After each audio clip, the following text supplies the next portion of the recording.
Turn my phone off. It don't ring.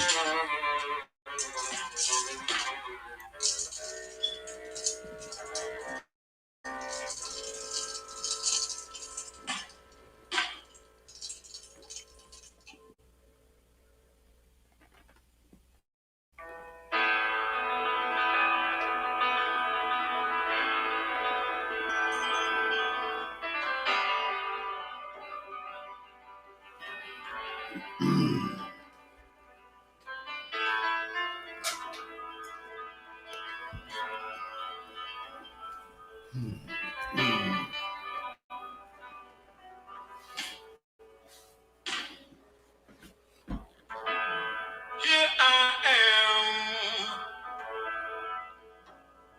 after so many years, hounded by hatred and trapped by fear. I'm in a box. I've got no place to go.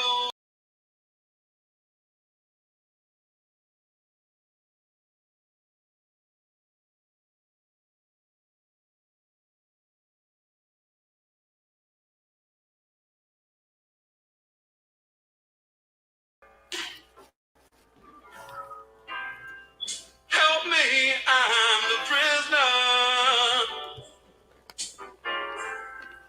Won't you hear my plea? I need somebody, yeah, to listen to me. I beg you, brothers and sisters, I'm counting on you, yeah.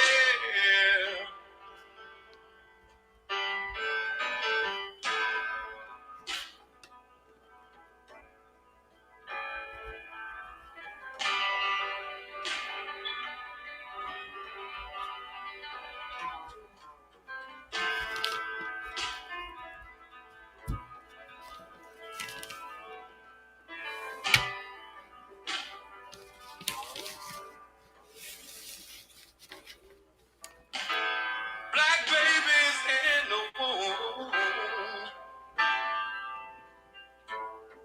shackled and bound, chained by the caveman, keeps beauty down, smacked on the ass when they're squalling and wet. And to a spineless man who never forgets, never. Greetings, welcome to the Northeast Political Prisoner Coalition. My name is Frank Brown. I'm with my brother Abdul Hawkins Lamb. Once again, we are here to talk, to discuss about political prisoners. Our platform is directed towards the freedom of our political prisoners and not letting them die in prison. This episode is about giving thanks for the sacrifices and commitment of political prisoners, regardless of what you believe in terms of this time of the year, regarding Thanksgiving. We recognize it as a time that people use as a tradition to find a reason to bring the family together. As we come together to partake in a meal prepared by the best cooks in our family, we exchange ideas about what's going on.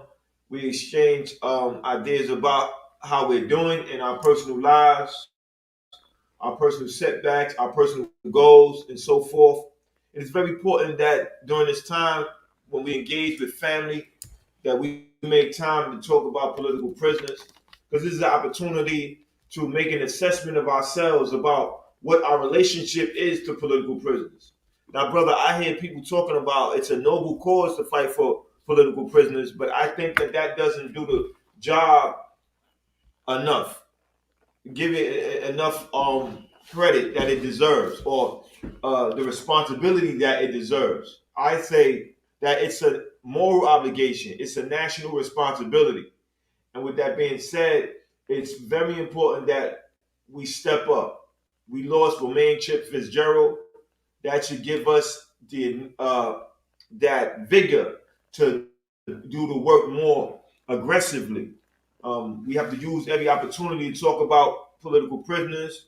I'm currently in Queens, and wherever I'm at, whenever I get the opportunities, I'm walking around with my card.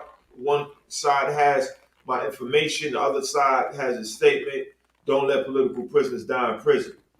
So what I'm saying is that walk around with material on political prisoners, get information that you can get out, make copies, and use every opportunity to talk about political prisoners. My brother Abdul Haq. Peace and love, brothers and sisters. Yeah, the brother talked about Thanksgiving. Every year, this day presents us with an opportunity to politically educate our people and the masses in general on the essence of what this day is. This is a day when they fraudulently borrow principles from religion, thanksgiving, gratitude to the Creator for what He has given us, for oxygen, for food, for life. You understand? For mates and these type of things. This is a religious principle which they have bastardized. You understand? And attached it to genocide. You know, Thanksgiving is a celebration of genocide. But since, people got all off work from Wednesday to Monday, this is also a time when people have time to come together and have those household conversations around the table that the brother talked about. And, in these household conversations, it behooves us to talk about our political prisoners, the people who stood up and protected us against these beasts. You understand? The history of how they did the indigenous people. This is also known as Indigenous Peoples Day. The indigenous people help these enemies to survive in a new land. So what did they do? They marched west and murdered more than 100 million of them. And hypocritically, they call this a day Thanksgiving. So politically, you understand, we can use this time of the year every day to impress upon our people the brainwashing that these folks come with. These beasts, these mass murderers. Right now, these same mass murderers are going through all type of hysterics, you understand, because they don't want truth history taught. They want this myth taught. You understand, that they were God-fearing people, that they were good people, that they never committed any harm, any sins, that they were goody two-shoes. Even the religious ones right now today support wars around the world that murder millions of babies for oil. They support this stuff, and they call themselves religious. These far right-wing evangelicals, they support every war crime where the U.S. goes into countries and rips and robs and rapes natural resources, and the soldiers who do it, they do the dirty work for them. They put value on these soldiers who rape, rob, and pillage. But our troops, those who stood up for us against this beast, excuse me, a beast that stole 140 million black people from the continent, and 72% of them died on the trip across the Atlantic Ocean. And over here, they subjected them to the worst tortures, the most demeaning, dehumanizing. David Walker in his appeal said correctly that what we went through in America was the most wretched experience anybody's ever experienced in the history of the world. So those who stood up against this, this is a day when we should be very, very conscious of the hypocrisy and the lies and the deceit and the falsehood and the atmosphere of these folks, you understand, who tell us that we should abandon our political prisoners, that our political prisoners are our enemies and not our friends. We got to be crystal clear. A brother Coltrane Shimaranga, a great revolutionary, one of the things that he always taught was be crystal clear on friends and enemies, So our political prisoners are our friends and they should support us. They need our support, And like we're saying, people got off work from Wednesday to Sunday, and this is a time to have those round table discussions, those make the political prisoners a household word, As Brother Frank said, you go ahead, bro. Yeah, I was about to say, indeed, make it a household word, political prisoners. I know that when we was out in Queensbridge, in fact, I'll be in Queensbridge tomorrow, so anybody wants my contact information or wants to have an ongoing discussion, please, let's deal with that. If you're a part of a church or a mosque, we ask that you ask the person or the people who are in charge of who can discuss what about letting somebody come and talk about political prisoners for at least 3 minutes. I know that during my time of transporting someone from one location to another, I had a very interesting discussion with somebody, and they were just talking at their session about what they need to be doing beyond just coming to work. I mean, going to their place of worship. And the person was so happy that I gave them information. So you never know who you might come across when you're talking about political prisoners. That's why we have to be prepared to have something to pass them on, and be prepared to just engage them, to inspire them to do this type of work. Because as we said before, if we don't fight for political prisoners to come home, they'll just die in prison. And as Sundiata Acoli said, and I'll be saying this many more times, so if get used to me repeating myself when I say that, it's as Sundiata Acoli said, it's not up to the state to free political prisoners, it's up to the people. So that's a rally cry that we need to internalize ourselves, and we need to let it inspire us to do this type of work, because we can't sit around and watch them die in prison because they did so much for us. And that's why I think that we have to look at ourselves and ask ourselves, what did we do today for political prisoners, and what will we do tomorrow? So I just wanted to add on to what you were saying. You're right on, brother. Like Brother Frank was saying, we need to expand our consciousness, energize, and make deep, you understand, our understanding of this issue of political prisoners, you understand, to intensify this demand, to make it more and more powerful, to raise our voices, to come together collectively, you understand, with the power of our numbers to demand that political prisoners be set free, and to make this a number one priority in our struggle. Okay, I want to continue with a little theme that we had last week in relationship to our political prisoners and the crisis in our community right now, and the role and the value our political prisoners have in solving this crisis of us murdering one another. Our political prisoners, through being incarcerated for decades, many of them have accomplished the equivalence of hundreds of PhDs. There's hundreds of PhDs, the equivalent of hundreds of PhDs on lockdown, which could be applied to our situation in the street, Right. And just imagine how beneficial we would be if they were here. Right. How they could benefit us. Yeah.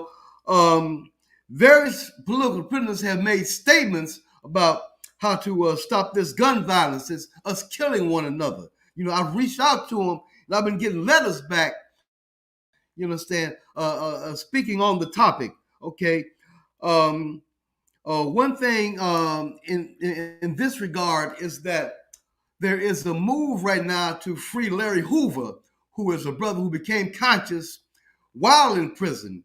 Um, Drake and what's his name? Kanye West. And Kanye West have come together and said that they need to resolve their beef, and this is a good model, you understand, for people cross country to resolve their beefs. You know, the things that ain't about nothing becomes beefs. You understand what I'm saying? Like, what is you looking at? You get on the train. What is you looking at? I've been on the train before. People looking at me, and I say, "Hey, brother, how you doing?" He said, "I'm cool." But this can escalate to what is you looking at or what you want to do.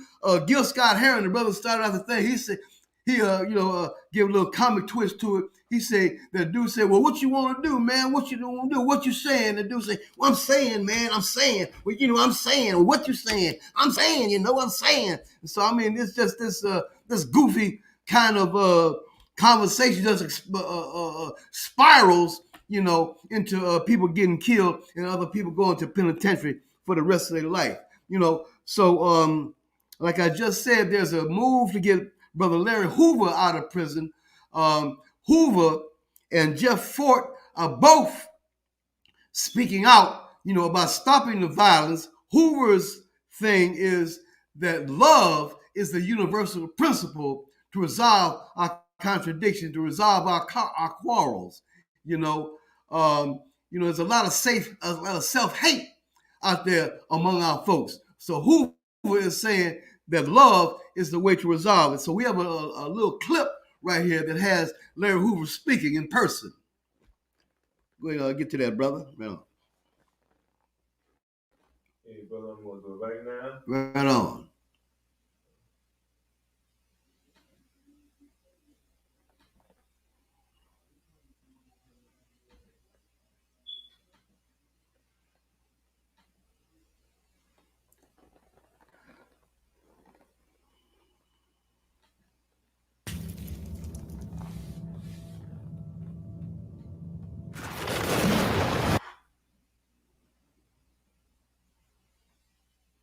All right, y'all still hear me, right? Josh, what up? Yeah, it is there. He came in this morning. I didn't see him.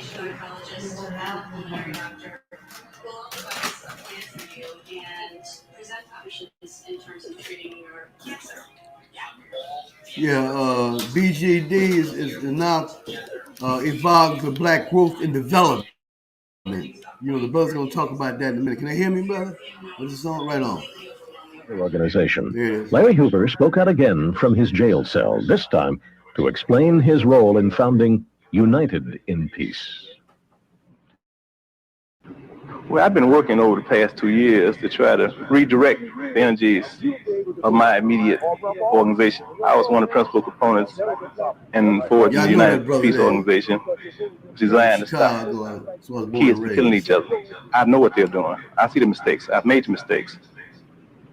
I'm in position to maybe correct them before they make the same mistakes I made. Rich Mariano. So, Okay, so this particular tape is titled Larry Hoover's Son Speaks. It's about 50 minutes. I don't want to play the whole thing. But Larry Hoover's son continued the discussion, and one of the aside, we caught up in a whole lot of ego, and this causes us to act crazy sometimes. Like I was saying, I got some correspondence from some other brothers. Last week I told you about what Tariq had to say. Brother Tariq, former political prisoner, Black Panther Party, Black Liberation Army. His some of the ideas he came with is that our children need to be raised with love. And this is a principle that many of our people who are out here attempting to solve this problem have expressed the principle of love. Jeff Fort's daughter in her organization, the Interrupters, she also has said that this is the solution. Love is the solution. Tariq was also saying that when we discipline our children, we cannot do it in a way that causes them to be full of rage and hostility that later on in life can turn into violent behavior. To explain to them, what they did is wrong, and do it in a way that is sugar coated, that is coated with love, which doesn't cause this hate and hostility. Had our brother Malik last week, one of the Virgin Island Five, Abdul Malik, one of the Virgin Island Five. He was saying that the subliminal suggestions in advertisement and in the music, in the culture, plays a role in becomes violent behavior in our people. So we have to address that and give the remedy that calls for. I got a letter recently from a brother, Hanif Shabazz Bey, you understand, also one of the Virgin Island Five, and he has some ideas. He was saying, for example, that you have to appeal to the integrity of the group, the integrity of the group leader, in spite of being submerged in this poison culture for centuries, and being affected by it, we have that human integrity. So he says to appeal to that, to appeal to that among the leadership, and the leadership, you understand, can bring that forth, in their followers. He also said that the way people have resolved beefs before was you have two champions coming out. I would say they have on boxing gloves and have, to resolve the differences between the factions, to do it like that instead of going to guns. That's the idea that the brother came with. And also, he talked about the economic aspect of the problem. Capitalism is a system, you understand, that creates an atmosphere of dog eat dog, of conflict, of not caring anything whatsoever about what happens to other people as long as you get some money. You understand?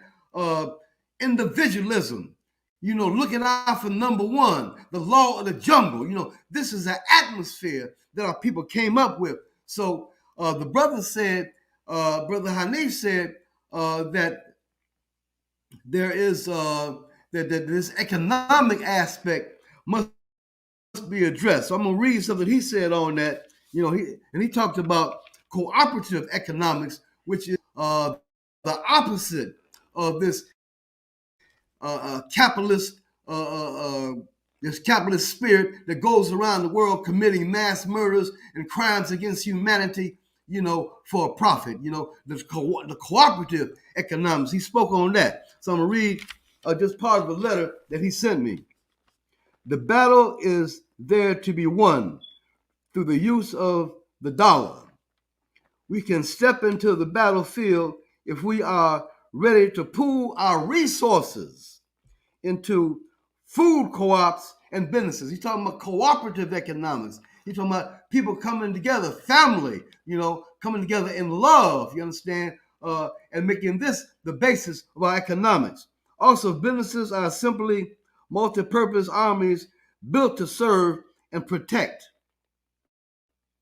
If we find ways to turn bullets into dollars, we can begin to preserve a future, because bullets are made to destroy while dollars are made to build. So when he's talking about dollars, he's talking about a completely different type of economic understanding.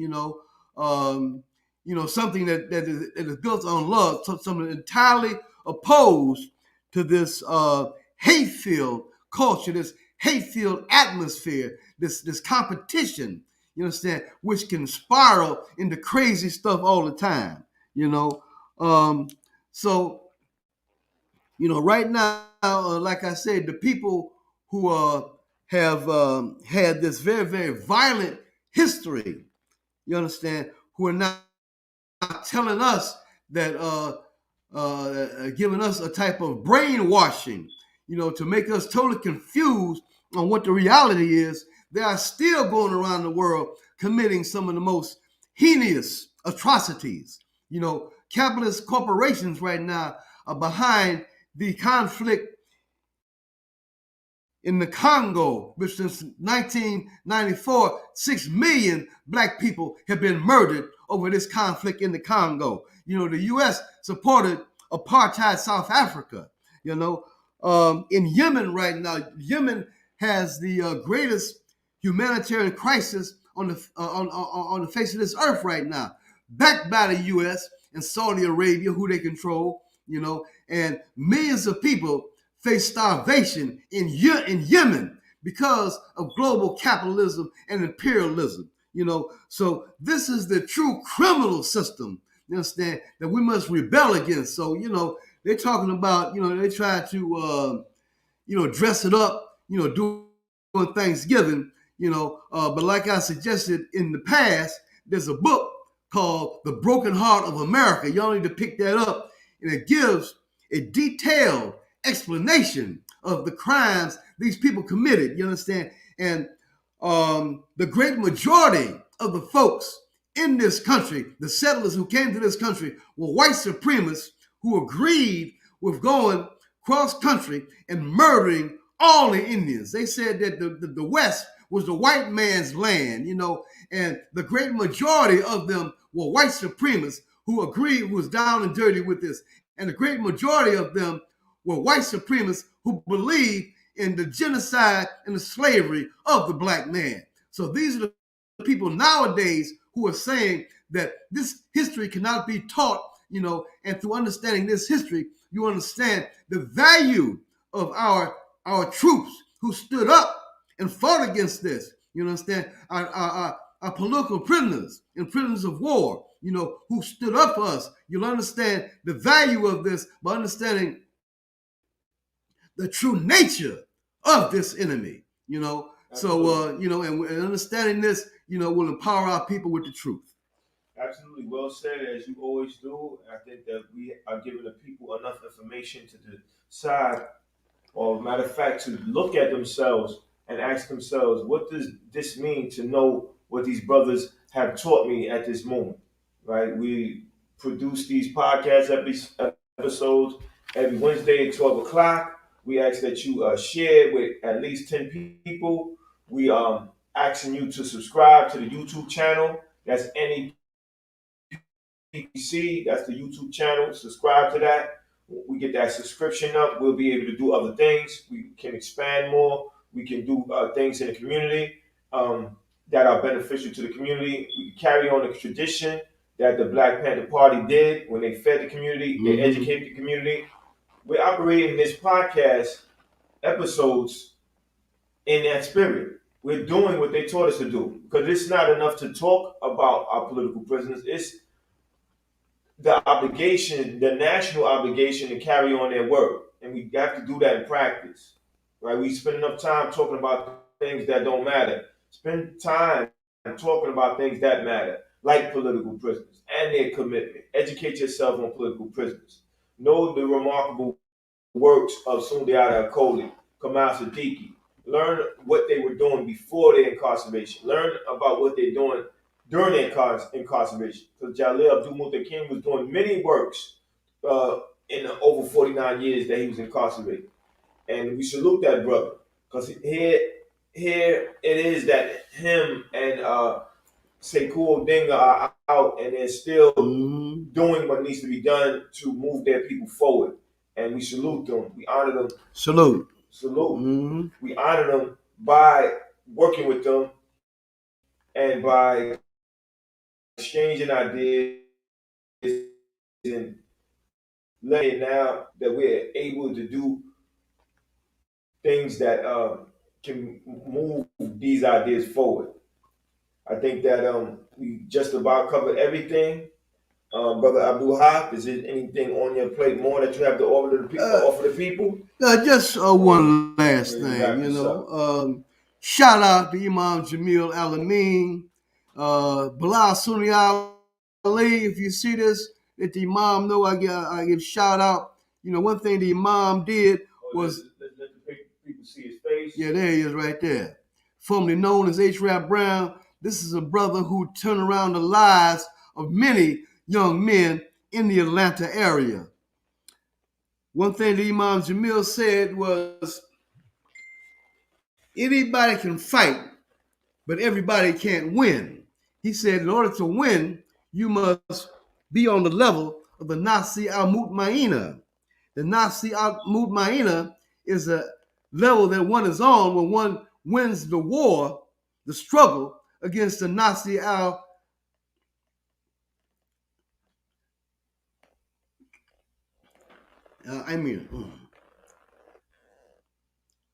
against the lower desires, the lower desires. When one wins the war against the lower desires, one elevates, one goes through the Nasi Lawama, which is the struggle, you understand? And one gets to the level of the Mutmainah. Now, at the level of the Nasi Alamara, you understand, which is the lower desires, one makes their flesh, you understand? One makes material things their God. You know, one makes money their God, you know, and history is full of examples of what happens when people make false things the ideal, the most beautiful thing, the most desired things. You know, when money becomes the most desired thing, when money becomes the God, then, you know, you have crime, you have violence, you understand? You have hatred, you understand? You have poverty, you understand? You have destruction. You know, sex can become a god. You know, your sexual organs can become a god, and that leads into all type of madness. So Imam Jamil was able to instill in brothers and sisters that Allah is the true ideal, the true God. You understand? And this was in this teaching, he was able to turn the lives of many, many young brothers and sisters around in the Atlantic area. So like I said, Bilal Sunni Ali, let the Imam know that I give shout outs to the brother. Assalamu alaikum to Allah, barakatuh, power to the people. Power to the people. So if you in the masjid, make sure you discuss this powerful brother and the duty that you have as a Muslim to bring his brother home. So as we always do, let us give you some words from our good brother. She's like, Michael, it is time that you guys organize a fund to set aside to help people who sacrifice for our freedom. Meaning, every time something happens, I hear this. Why don't the gang bangers jump up and do something for us? Why don't you kill them? You kill each other. And I say to myself, when is the last time you sent money to Assad Shakur? When is the last time you sent money to Matulu Shakur? When is the last time you sent money to Mamiya Abu Jamal or Larry Hoover or Jeff Ford or Leonard Peltier? When is the last time you have made it your business to send money to a revolutionary or a hoodlum that has helped us? And until we start to do that, how can we ask these young men to be warriors? Because if they do it in the name of the hood, at least the hood gonna honor their name always. At least the hood gonna make sure at least their children got something or their mama's house is looked after. As a community, if we're going to ask people to bungee jump for us with no cord, be prepared to take care of them when they get a life sentence. Be prepared to look after their families. See, I don't mind the work getting done, but let's take care of the workers.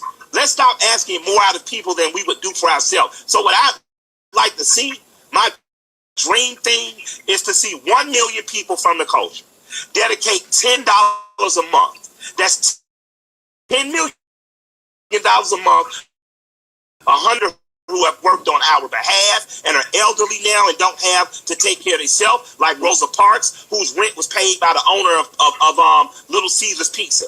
We should have had a fund to make sure that she never had to worry about that again in her life. We should have a fund that makes sure money makes it to Assad Shakur, and Matulu Shakur has legal representation and food, and Leonard Peltier, who has diabetes in jail, can get insulin and taken care of. And until we start doing it, $10 a month is about what you pay on a couple fast food restaurant visits. So if 1 million of us do that for the rest of our life, look at how well we'll be taking care of the people that we're asking to sacrifice on our behalf. I agree.